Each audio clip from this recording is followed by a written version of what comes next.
If you have allergies, I have a really good protocol for you, especially if you have something called seasonal allergic rhinitis, which basically means you have pollen allergies. Every year, this pollen floats in the air, it gets into your sinuses, and you have all sorts of mucus, congestion, sneezing, fatigue, etc., etc. Is there something natural that you can do to get rid of these allergies? And the answer is yes.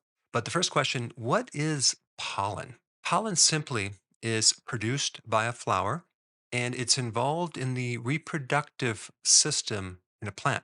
Pollen or pollinization involves a male molecule connecting with a female molecule, making things fertile to then generate and create seeds.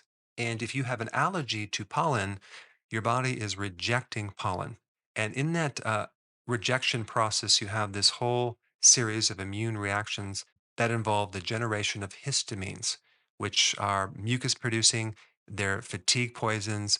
And without getting too complex, they're basically trying to turn this pollen into something that is less harmful. So we can use this concept in developing a strategy that can be very effective. And so, if your body is rejecting pollen, the solution or the strategy would be to gradually expose the body to pollen, starting at a very small level and then increasing this over time.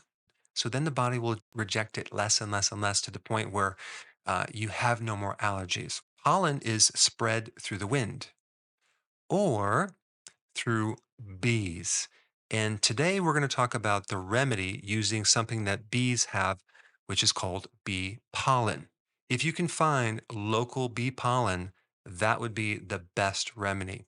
Because in bee pollen, you have a combination of a lot of different types of pollen and a lot of different flowers in your area.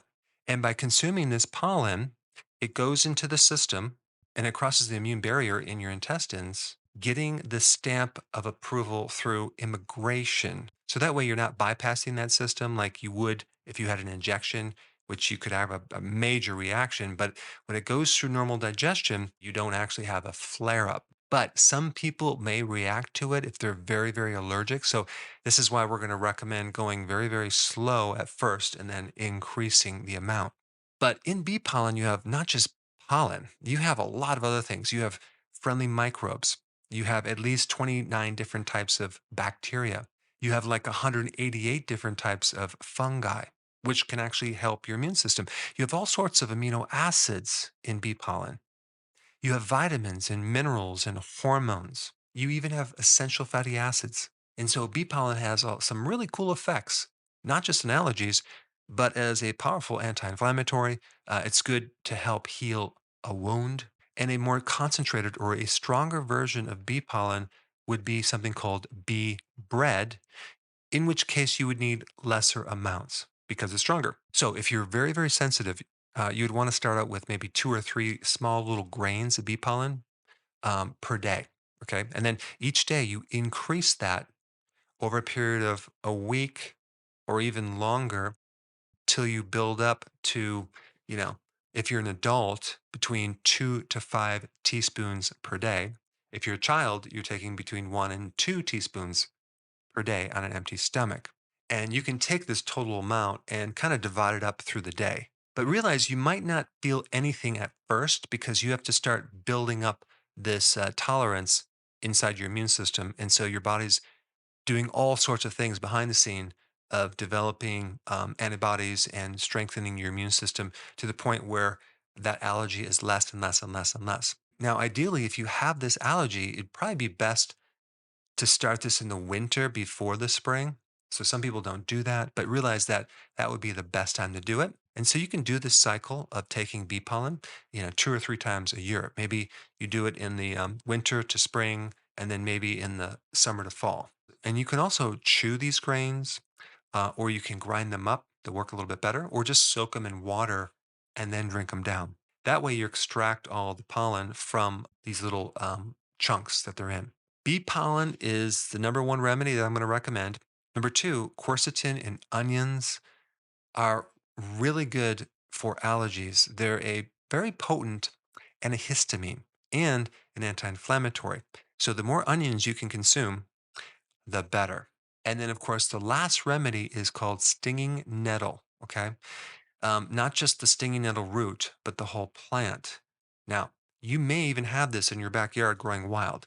And if you do, I created a link down below of a great video to show how to consume it.